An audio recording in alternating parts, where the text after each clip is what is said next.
So my mom just recently passed away last year on the 31st of December, right on New Year's Eve. Um, I didn't even feel the new year.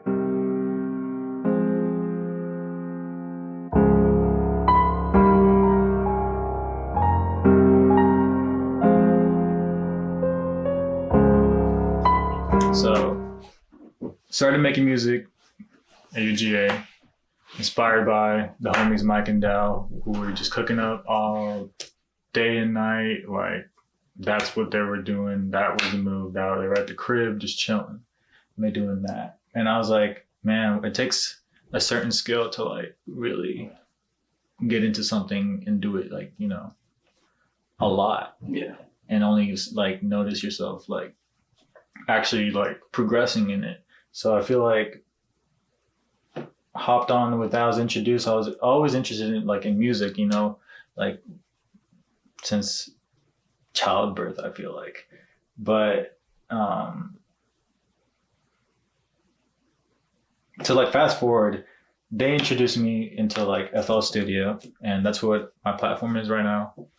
And from there, it was like a road, man. Like everything was going on with like so much in my life that I felt like I have to do something like that. I feel like I truly will believe in like something happening like crazy that will change not just like my life, but the people that I care and like love and, really fuck with them too, not just bring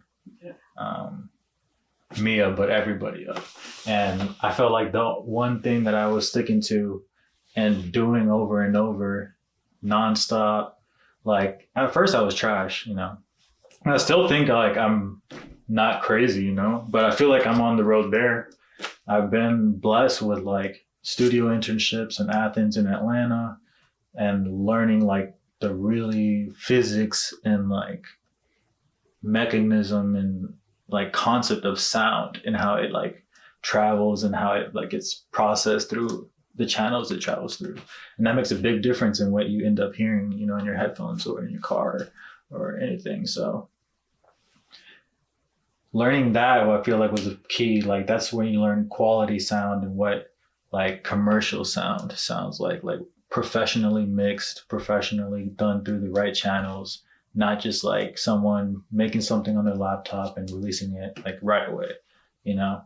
It's like, it takes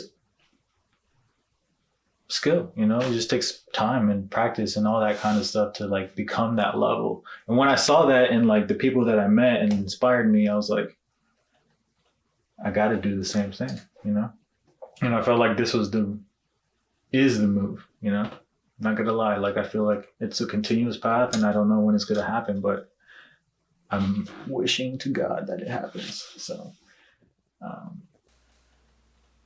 my mom just recently passed away last year on the 31st of December, right on New Year's Eve. I didn't even feel the new year, this 2018 come by. It was definitely, has been like a rough road, but I felt like, I'm not gonna say but, and I felt like the one thing that she would want me to do is to continue. And that's why like I even got like it tatted on me, and because I felt like if I could wrap up all the lessons she taught me in life, is that this just continues on and we're just here for like a tiny second of time, And I felt like if you're only here for that amount of time, you might as well like go all out, and really try and achieve what you dream is possible, And once you actually start taking action towards that dream and see results, like it only inspires you more to like not give up, So I feel like Preface is basically my feelings of what I felt through the 10 years that my mom fought breast cancer. And that's why it's like so many different sounds, so many different ways of classifying the music. It's this or it's that. But I feel like at the end of the day, it's music, you know, and I feel like you really have to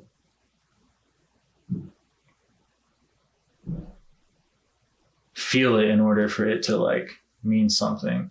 And that's what I feel like the deep sounds come from, like the things that like make you imagine certain scenes that may be darker than other scenes, you know, and certain sounds that like imagine you close your eyes and you can see someone performing it in front of you and not just like it made just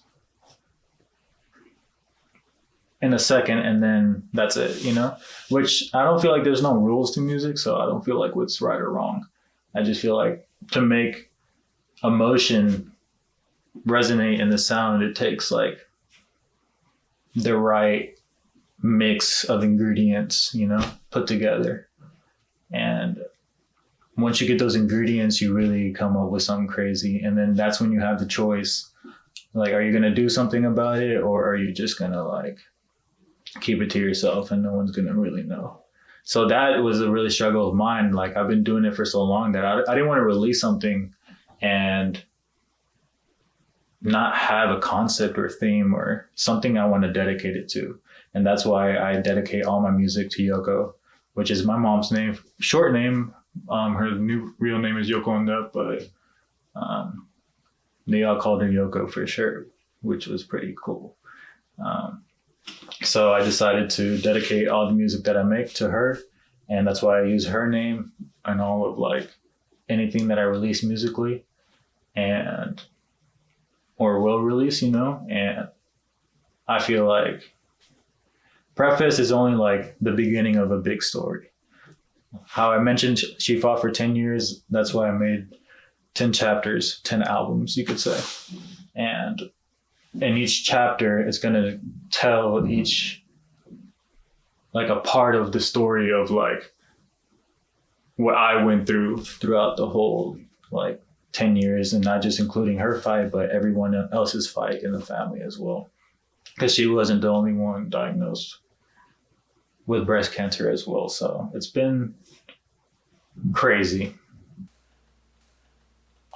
Annie was so cool. Like, she was the engineer at Chase Park that night that we got assigned. And I know Chase Park is owned by David Barbie, and David Barbie was our professor in the music business program. Shout out to him.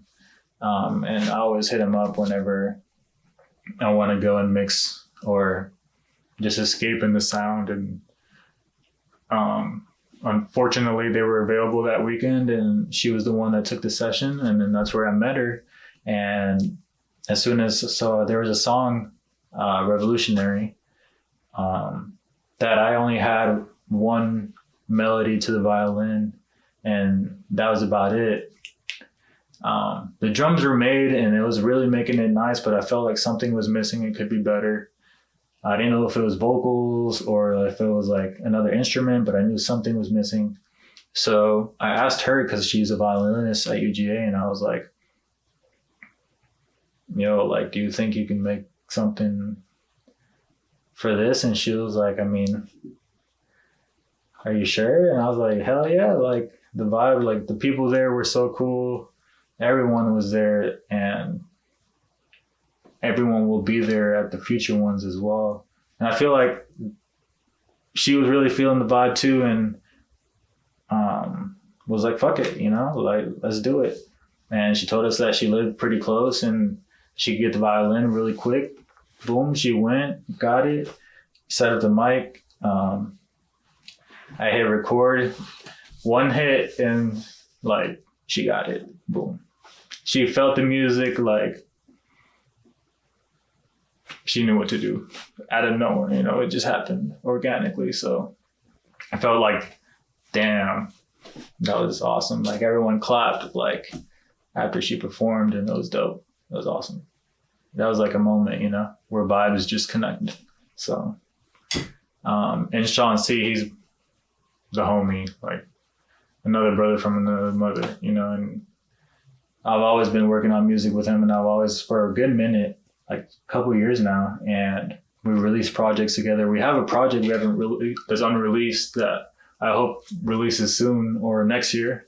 But fire, like I can't wait for it to come out. And I feel like has this talent that he doesn't even know where it could take him yet, And I feel like I'm trying to like get that out of him. Like that's where the producer of me is coming. Like that's what I wanted with Annie. Like I wanted the best out of like her performance. So like when I make my music, like I want the best. Like I don't want just to like make something and then it be alright, which always happens. I'm not gonna lie, that happens like every day. But eventually, you're gonna make something fire. That's the one. Boom, and you feel good as fuck about it, and you're like, that was all worth it,